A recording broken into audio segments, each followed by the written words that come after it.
ओम वंशी विभूषितकरान्नवनीरदावात् पीताम्बरादरणबिम्बफलादरोष्टात् पूर्णेन्दुसुन्दरमुखादरविन्दनेत्रात् कृष्णात् परं किमपि तत्त्वमहं न जाने। मैं कमलेश झा, सहायक प्रोफेसर, चौथालाल संस्कृत महाविद्यालय, मझौलिया, पश्चिम चंपारण। मैं आज उपशास्त्री कक्षा के छात्रों के लिए जिनका विषय व्याकरण है उनके लिए सिद्धांत कौमुदी नामक पुस्तक पढ़ाने जा रहा हूँ, जिनका कि उपदेशे अजनुनासिक इत इस सूत्र का प्रसंग चल रहा है, जिसमें लर्ण सूत्रस्था वर्णेन सहोच्चार्यमानो रेफो रलयो संज्ञा। यहाँ पर यह स्मरण रहे कि इस प्रकरण के प्रारंभ में लण सूत्रे अकारश्च यह वाक्य कहा गया था। उसका तात्पर्य यह है कि लण में लकारोत्तरवर्ती जो अकार उसकी संज्ञा करके र प्रत्याहार बनाया जाता है।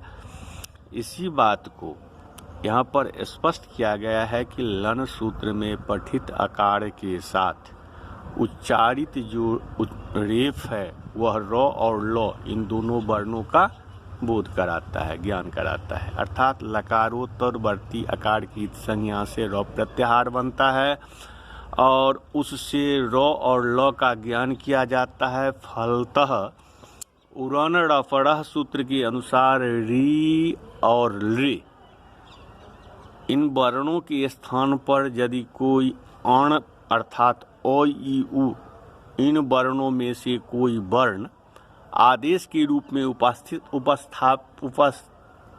होता है तो वह आदेश र और ल वर्णों के साथ में लेकर उपस्थित हो, यह परिणाम होता है। र एक प्रत्याहार है जिसकी सिद्धि आगे प्रदर्शित है। र प्रत्याहार की सिद्धि में स्थित है। हैवरट के र से लण का लका मध्यवर्ती अर्थात र ऐसी स्थिति में लकारोत्तरवर्ती आकार में अनुनासिकत्व प्रतिज्ञा मानकर उसकी उपदेशे अजनुनासिक इत से इत संज्ञा हो जाती है और उसका तस्य लोप से लोप प्राप्त होता है, किंतु उससे पहले सूत्र लगता है आदिरंत्येन सहेता। अंत इत संज्ञक वर्ण के साथ पठित आदि वर्ण है र, क्योंकि अंत इत संज्ञक वर्ण है अ, उसके साथ में पठित आदि वर्ण हुआ र। वह मध्यवर्ती वर्णों का बोध कराता हुआ अपना भी बोधक होता है। र और अ के बीच में मध्यवर्ती वर्ण है ल। इस तरह र जोड़ अ बराबर र, र हलंत जोड़ अ बराबर र कहने से मध्यवर्ती वर्ण ल अर्थात आदि वर्ण र और ल का बोध होता है। उसके बाद इत संज्ञक आकार का तस्य लोप से सूत्र से लोप करके लोप हुआ। इस तरह से र प्रत्याहार की सिद्धि हुई, अर्थात र को प्रत्याहार के रूप में मानने पर र और ल दोनों वर्णों को लिया जाएगा। र को पर में लेना अर्थात र ल के अपने साथ में ग्रहण करना। आगे यह भी रपर होगा, उससे यही समझा जाएगा कि रेफ और लकार को पर में लेना है। वैसे रपर का विधान करने वाला एक ही सूत्र गण रफरा ही है। आचार्य नागेश जी ने लण सूत्रस्थ आकार को अनुनासिक नहीं मानते, फलतः उनके मत में उक्त आकार इत संज्ञक नहीं है, अतः र प्रत्याहार भी नहीं होगा। वे कहते हैं कि यदि लण के उनका कहना है कि यदि लण के आकार की संज्ञा मानकर र प्रत्याहार बनाना पाणिनि जी को इष्ट होता तो बहुत सारे जनपद से युक्त सूत्रों में केवल य का ही निर्देश करते, क्योंकि तब उक्त उक्त आकार से र प्रत्याहार की तरह य प्रत्याहार भी बनता और यण की अपेक्षा य प्रत्याहार में वर्ण लाघव भी होता। दूसरी बात यह कि अतोलरान्तस्य सूत्र में पाणिनि लकार का उच्चारण नहीं करते, क्योंकि र से ही लकार का भी ग्रहण हो जाता। चूंकि पाणिनि जी ने ऐसा नहीं किया है, अतः र प्रत्याहार अप्रामाणिक है। इस प्रकार अनेक युक्तियों से नागेश भट्ट ने र प्रत्याहार का खंडन किया है। महाभाष्य के व्याख्याकार आचार्य कैयट ने तो तुल्यास्य प्रयत्नम स्ववर्णम इस सूत्र की व्याख्या करते हुए लपरत्वम वक्ष्याम ऐसी व्याख्या करते हुए लिखा है, लन में आकार की संज्ञा करके र प्रत्याहार माना है, तदनुसार ही दीक्षित ने जी से स्वीकार किया है। अब आगे है प्रत्याहारे स्वीताम न ग्रहणम अनुनासिक इत्यादि निर्देशात। प्रत्याहारों में इत्संज्ञक वर्णों का ग्रहण नहीं होता, जैसे कि अण प्रत्याहार में अणाकार की संज्ञा होती है। इसीलिए प्रत्याहार में अ ई उ, अण प्रत्याहार में अ ई उ इन तीन वर्णों का ही ग्रहण माना जाता है। अणाकार उक्त प्रत्याहार में नहीं आता। इसी तरह अच प्रत्याहार में इत्संज्ञक वर्ण है ण क ङ च, ये अच प्रत्याहार में नहीं गिने जाते। प्रत्याहारों में इत्संज्ञक वर्णों का ग्रहण नहीं होता, इसमें क्या प्रमाण है? इस प्रश्न पर मूलकार कहते हैं अनुनासिक इत्यादि निर्देशात। पाणिनीय सूत्र मुखनासिका वचनो अनुनासिकः में पठित अनुनासिक पद ही प्रमाण है। कैसे? यदि प्रत्याहार में इत्संज्ञक वर्णों का ग्रहण होता तो अच प्रत्याहार में ऋ वाले इत्संज्ञक ककार का भी ग्रहण होता। ऐसी स्थिति में ककार को अच मानकर अनुनासी जोड़ कह में सकारोत्तरवर्ती इकार का ककार रूप अच के परे रहते जन यकार होकर अनुनासिक अर्थात यकार का लोपो व्योड़ वाली सूत्र से लोप होकर अनुनासिक ऐसा होता। चूंकि पाणिनि जी ने तादृश प्रयोग न करके अनुनासिका पढ़ा है, इससे यह निर्देश मिलता है, इससे यह प्रतीत होता है कि प्रत्याहारों में इत्संज्ञक वर्णों का ग्रहण नहीं होता। नश्चत्र ककारे परे अच कार्यम दृश्यते। इस वाक्य का अर्थ करते समय इस तरह अन्वय करके पढ़े, अत्र ककारे परे अच कार्यम न दृश्यते, अर्थात पाणिनि प्रोक्त पाणिनि द्वारा उक्त मुखनासिका वचनो अनुनासिकः सूत्र घटक अनुनासिक पद में ककार के परे रहते उसे अच मानकर अचकार अर्थात अच को निमित्त मानकर होने वाला जन कार्य नहीं देखा जाता, अपितु जन रहित इकार वाला शब्द दिखाई पड़ रहा है। इस ज्ञापन से ही यह सिद्ध होता है कि प्रत्याहारों में इत्संज्ञक वर्णों का ग्रहण नहीं होता है। अब महाभाष्यकार इत्संज्ञक वर्णों का प्रत्याहारों में ग्रहण नहीं होने में तीन कारण गिनाते हैं। आचाराद अप्रधानत्वात् लोपश्च बलवत्तरः अर्थात आचार्य के व्यवहार से अंत्येन पद में अप्रधान तृतीया होने के कारण और इत्संज्ञा के साथ लोप के बलवान होने के कारण इत्संज्ञक वर्णों का प्रत्याहारों में ग्रहण नहीं होता। अब दूसरा अप्रधानत्वात्, यहाँ प्राधान्य का तात्पर्य प्रत्याहारों में ग्रहणार्थ रूप है। वर्ण समाम्नाय में अचों में अच की प्रधानता है और हलों में हल की इसके विपरीत अचों में लौ की और हलों में अच की प्रधानता है। अच और हल परस्पर विजातीय होने से इस प्रकार अचों के मध्य हल अप्रधान है। दूसरी बात यह भी है कि आदि अंत्येन संहिता में अंत्येन पद में अप्रधानार्थ तृतीया होने के कारण स्वस्य पद से प्रधान आदि वर्ण का ग्रहण है, अंत्य का नहीं। इसी तरह आचार्य की शैली है कि अचों में अचों का तथा हलों में हलों का उपदेश किया है। वे समान जातीय वर्णों का एकत्र उपदेश करते हैं। अचों के मध्य हल प्रधान है, इसीलिए भी ण आदि संज्ञक वर्णों का ग्रहण अचों में नहीं किया जाता। अब तीसरा है लोपश्च बलवत्तर। अंत्य हल अनुबंधों की हलंत्यम सूत्र के द्वारा इत संज्ञा होते ही उसका तस्य लोपस से लोप किया जाता है। अब आदि दंतीन सहिता से अच आदि संज्ञाओं का विधान होता है। अजादि संज्ञा विधायक उक्त सूत्र की अपेक्षा लोप विधायक सूत्र पर है। साथ ही प्रत्याहार संज्ञा होने पर और न होने पर भी संज्ञक वर्णों का लोप हो सकता है, अर्थात तस्य लोप सूत्र की दोनों स्थिति में प्राप्ति है।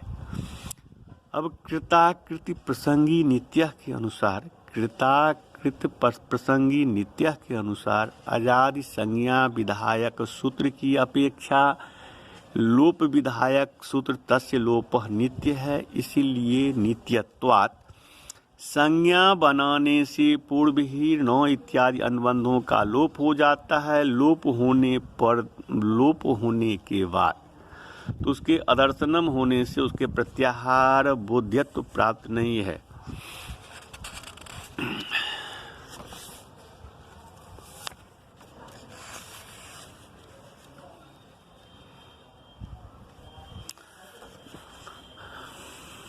अब प्रत्याहार सूत्रों के विषय में स्मरणीय कुछ बातें। ऐसे अच प्रत्याहार में समस्त स्वर वर्ण आते हैं। अच प्रत्याहार के अंतर्गत समस्त स्वर वर्ण आते हैं। ये 4 सूत्रों से कहे गए हैं, अयून, ऋलृक एवं अयोच। अब हल प्रत्याहार में समस्त व्यंजन वर्ण आते हैं। ये 10 सूत्रों से कहे गए हैं।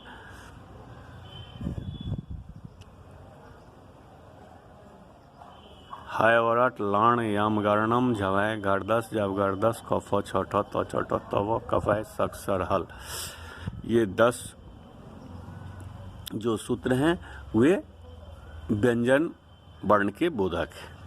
अब वर्णों के सभी 5वें वर्ण ञ म न म एक ही सूत्र और यम प्रत्याहार में आते हैं। वर्गों के यम प्रत्याहार जो है वो अनुनासिक है या प्रत्येक कवर्ग चवर्ग तवर्ग तवर्ग पवर्ग का 5वां वर्ण है। और वर्ग के चौथे वर्ण 2 सूत्रों झवै और घरदस में झस प्रत्याहार में आते हैं। वर्गों के तीसरे वर्ण जब गर्दस इस एक ही सूत्र में जस प्रत्याहार में आते हैं। वर्गों के दूसरे एवं पहले वर्ण खफ छठ तचट तव कफय ये इन 2 सूत्रों में तथा खय प्रत्याहार में आते हैं। खय प्रत्याहार में आते हैं। अब प्रत्याहार का प्रारंभिक वर्ण सूत्रस्थ आदि वर्ण तो होता है, साथ में विवक्षाकृत आदि वर्ण ई से भी इक इन प्रत्याहार उ से उक आदि प्रत्याहार बनते हैं, अर्थात ई से उ से ऋ से य से व से र आदि मध्यवर्ती वर्णों से भी शुरुआत करके प्रत्याहार बनाए जाते हैं, क्योंकि यहाँ पर विवक्षित समुदाय का आदि और अंत लिया जाता है।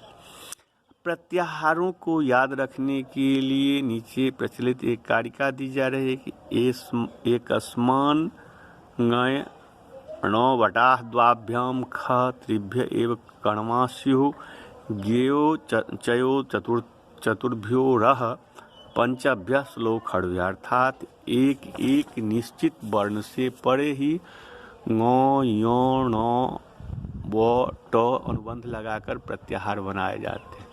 एन प्रत्याहार, य प्रत्याहार, अण प्रत्याहार, छ प्रत्याहार, अट प्रत्याहार। 2 वर्णों से परे श मूर्धन्य श अनुबंध ग्रास्य तथा झस प्रत्याहार, भस प्रत्याहार। 3 वर्णों से परे क ण म ग्रास्य तथा अक प्रत्याहार, इक प्रत्याहार, उक प्रत्याहार, अण प्रत्याहार, इन प्रत्याहार, यन प्रत्याहार, अम प्रत्याहार, यम प्रत्याहार, ngम प्रत्याहार। 4 वर्णों से परे च य अनुबंध ग्रास्य तथा अच प्रत्याहार, इच प्रत्याहार, एच प्रत्याहार, ऐच प्रत्याहार, य प्रत्याहार, मय प्रत्याहार, झय, मय और खय। 6 वर्णों से परे तालव्य स ल अनुबंधों के साथ प्रत्याहार बनते हैं, जैसे अस प्रत्याहार, हस प्रत्याहार, बस प्रत्याहार, झस प्रत्याहार, जस प्रत्याहार, बस प्रत्याहार, अल प्रत्याहार, हल प्रत्याहार, वल प्रत्याहार, रल प्रत्याहार, झल प्रत्याहार और सल प्रत्याहार। अब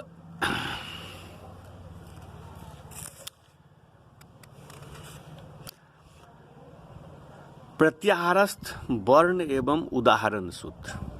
अण प्रत्याहार, अण प्रत्याहार के अंतर्गत अ ई उ वर्ण आते हैं, उसका सूत्र है ढलोपे पूर्वस्य दीर्घोणा। अच प्रत्याहार, अच प्रत्याहार के अंतर्गत अ ई उ री वर्ण आते हैं, इसका सूत्र है अकस सवर्णे दीर्घ। अच प्रत्याहार, अच प्रत्याहार के अंतर्गत अ ई उ री ए ओ ऐ ओ ई नौ वर्ण आते हैं, इसका सूत्र है इकोजणच। अट प्रत्याहार के अंतर्गत अ ई उ री ए ओ ऐ ओ है और सस छूट, इसका सूत्र है।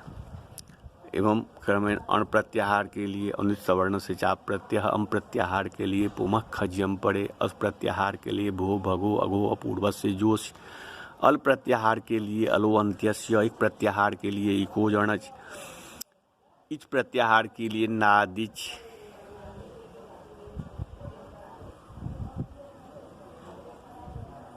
इन प्रत्याहार के लिए ई उ री ए ओ यो इनः ख इनको, उक प्रत्याहार के लिए उगिदचम सर्वनामने अधातु, इंग प्रत्याहार के लिए इंग पदांतादति, एच प्रत्याहार के लिए चोय वायाव, ऐच प्रत्याहार के लिए वृद्धिरादेच, हस प्रत्याहार के लिए हसिच, हल प्रत्याहार के लिए हलंत्यम, जन प्रत्याहार के लिए इकोजनच, यम प्रत्याहार के लिए हलो यमाम यमिलोपक, यह प्रत्याहार के लिए अतो दीर्घो जय, यह प्रत्याहार के लिए अनुसार से जय पर सवर्ण, यह प्रत्याहार के लिए यरो अनुनासिके अनुनासिको वा, बस प्रत्याहार के लिए नेड व स्वीकृति, बल प्रत्याहार के लिए लोपो बेओर बलि, रल प्रत्याहार के लिए रलो विपदाद हलादेश संच, मय प्रत्याहार के लिए मय उयो बोवा, गम प्रत्याहार के लिए गमो अर्थवाद चमो नित्यम, झस प्रत्याहार के लिए एकाचो बसे झक झकंत से शुद्धो, झस प्रत्याहार के लिए झलांग झस झसी,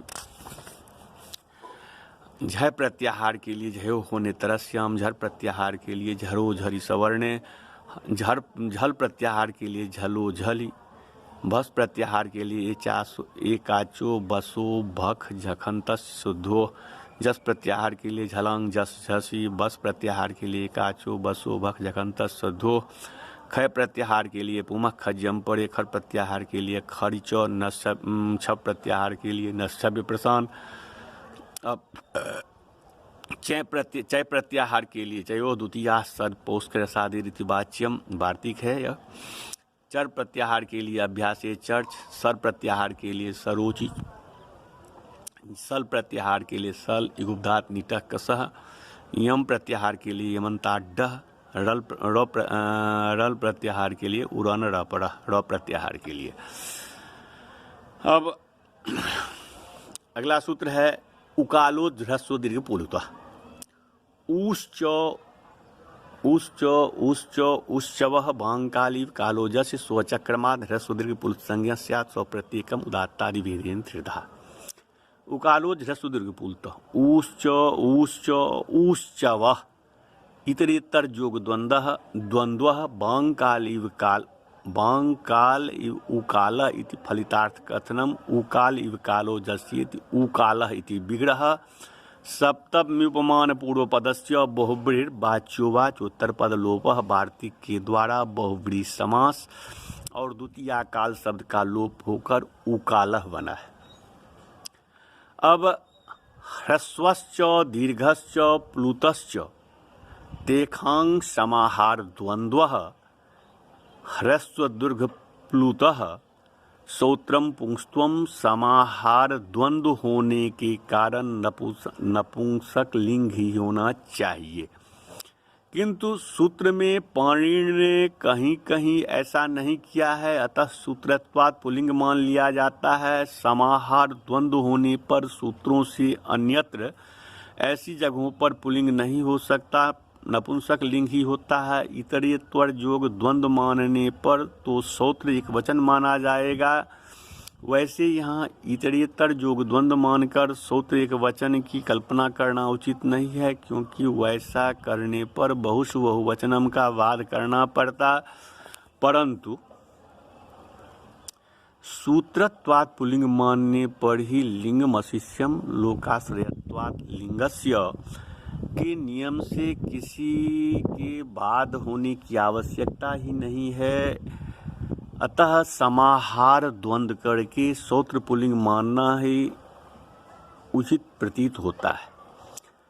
अब उकालः प्रथमांतम अच प्रथमांतम ह्रस्व दीर्घ प्लुतः प्रथमांतम त्रिपदम इदम सूत्रम, तीनों उकार उनसे दृश्यमान अकार इकार आदि उद्देश्य और ह्रस्व दीर्घ प्लुत विधेय होता है। एक मात्रिक उकार, द्विमात्रिक उकार और त्रिमात्रिक उकार के उच्चारण काल के समान उच्चारण काल वाले अचों को क्रमशः ह्रस्व संज्ञा, दीर्घ संज्ञा और प्लुत संज्ञा होती है। एक मात्रिक उकार, द्विमात्रिक उकार, त्रिमात्रिक उकार के उच्चारण काल के समान उच्चारण काल वाले अचों की क्रमशः ह्रस्व, दीर्घ और प्लुत संज्ञा होती है। उश्च, ऊश्च, ऊश्चवः प्रकृत सूत्र से तीन संज्ञाएं की जा रही है। अतः उनकी संज्ञा को देखते हुए उकालह में केवल उ मान न मानकर उ का क्रमेण सन्निवेश स्वीकार किया गया है। उकालह में समास तो इस प्रकार होता है, एक मात्रिक उ, द्विमात्रिक उ और त्रिमात्रिक उ में चार्थे द्वंद्व सूत्र से इतरेतर जोग द्वंद्व समास करके प्रातिपदिक संज्ञा विभक्ति लोप परस्पर में सवर्ण दीर्घ करने पर उ रूप होता है, उ रूप बनता है। उससे जस प्रत्यय लाकर उ को यन करके बह यह रूप सिद्ध होता है। बह का ही षष्ठ्यंत रूप वाम है। उकालह यह पद अच का विशेषण है।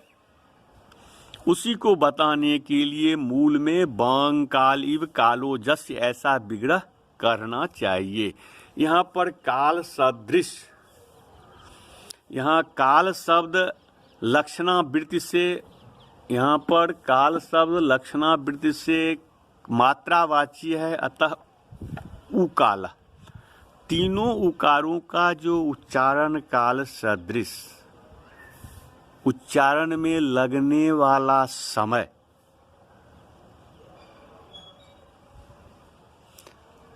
के सदृश काल जिस अच का हो वह अच क्रमशः ह्रस्व, दीर्घ और प्लुत संज्ञक वाला होता है।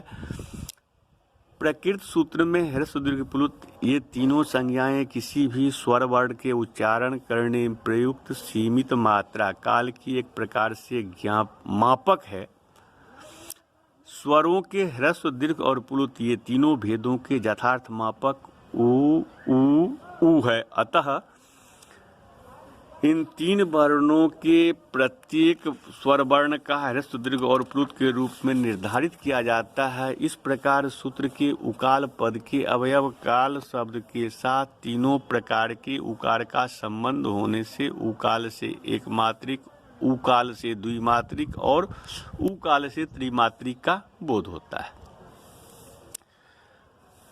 उकालः उद्देश्य और ह्रस्व, दीर्घ, प्लुत विधेय है। इस तरह ह्रस्व, दीर्घ, प्लुत संज्ञा और उकालः संज्ञा है। प्रकृत सूत्र अच अर्थात स्वर वर्णों की उच्चारण काल के आधार पर ह्रस्व, दीर्घ, प्लुत संज्ञा करता है। अच्छो स्वरों में 1, 2 एवं 3 मात्राएं होती है। ओ, ई, उ, री, री की मात्राएं जिन्हें हिंदी में छोटी मात्राएं कहते हैं, उनकी ह्रस्व संज्ञा।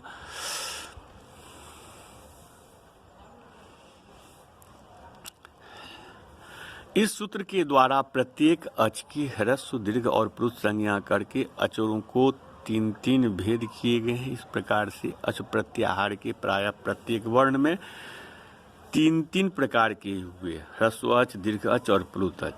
एक मात्रो भवेद ह्रस्व द्विमात्रो दीर्घ उच्चे त्रिमात्रा सुप्लुतो गेयो व्यंजनं चार्ध मात्रिकम, अर्थात एक मात्रिक वर्ण की ह्रस्व, द्विमात्रिक वर्ण की दीर्घ और त्रिमात्रिक वर्ण की प्लुत संज्ञा प्लुत कहते हैं। व्यंजन वर्ण में आधी मात्रा ही होती है। प्रकृत सूत्र के द्वारा अच वर्णों के ह्रस्वाय 3 भेद बताए गए हैं।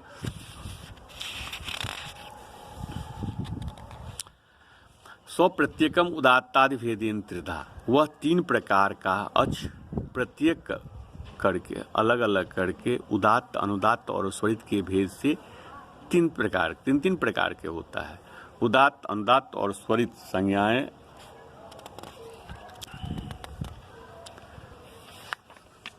अब है उच्चेर उदात्त। ताल्वादि सभागिक स्थानेषु ऊर्ध्वभागे निष्पन्नो अजुदात्त संज्ञा स्यात् आजे।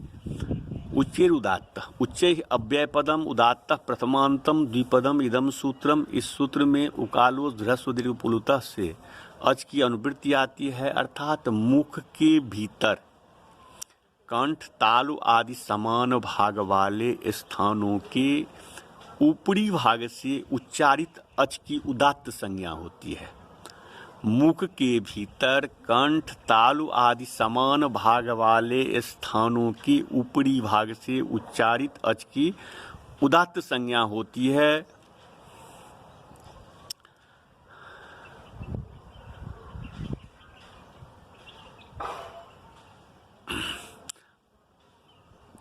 उच्चै ह्रस्व दीर्घ पुलुतः अच उद्देश्य और उदात्त विधेय है। इसी तरह उच्चै ह्रस्व दीर्घ पुलुतः अच संज्ञी है, उदात्त संज्ञा है। यद्यपि उच्चै शब्द का अर्थ ऊंचा, ऊंचा बोलना आदि है तथा प्रकृत सूत्रों में उच्चै पद अधिकरणार्थ प्रधान है। अब दूसरा है निचेर अनुदात्त, स्पष्टम अड़वांग। निचेर अनुदात्त, निचेरिति अव्यय पदम अनुदात्त प्रथमांतम द्विपदम इदम सूत्रम। इस सूत्र में उकालो ह्रस्व दीर्घ पुलुतः से अच की अनुवृत्ति आती है, अर्थात कंठ, तालु आदि स्थानों के समान भागों में निम्न भाग से, नीचे के भाग से उच्चारित अच की अनुदात्त संज्ञा होती है। उच्चै ह्रस्व दीर्घ पुलुत अच उद्देश्य और अनुदात्त विधेय है। इसी तरह उच्चै ह्रस्व दीर्घ पुलुत अच संज्ञा है, अच संज्ञी है और अनुदात्त संज्ञा है। यहाँ पर भी नीचे शब्द अधिकरणार्थ प्रधान है।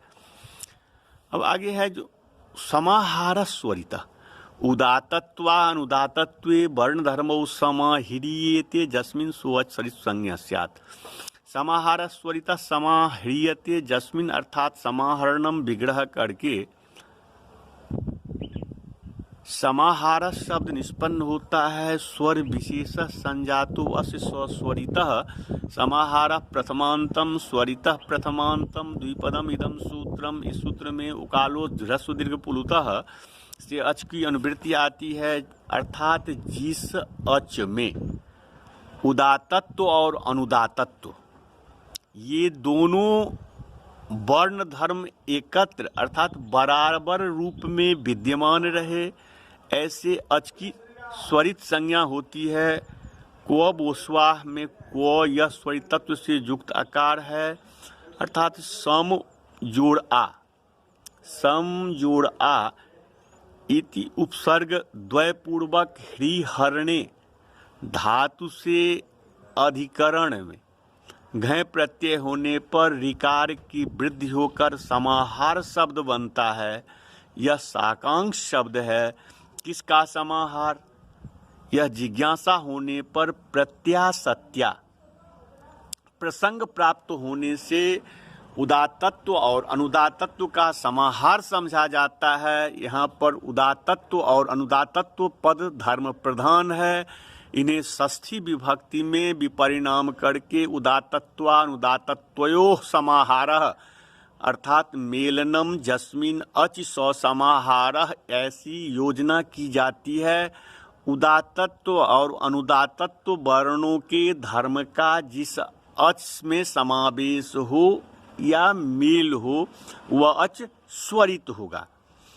स्वरितः भ्वादि की श्री शब्दोपतापयोः धातु से पचादि गणीय अच प्रत्यय होने के बाद धातु के ऋकार को गुण ड़पर होकर स्वर शब्द बनता है। विशेष स्वर संजातो अस्य अर्थ में तदस्य संजातं तारकादि इतच सूत्र से इतच प्रत्यय होने पर स्वरित शब्द की सिद्धि होती है।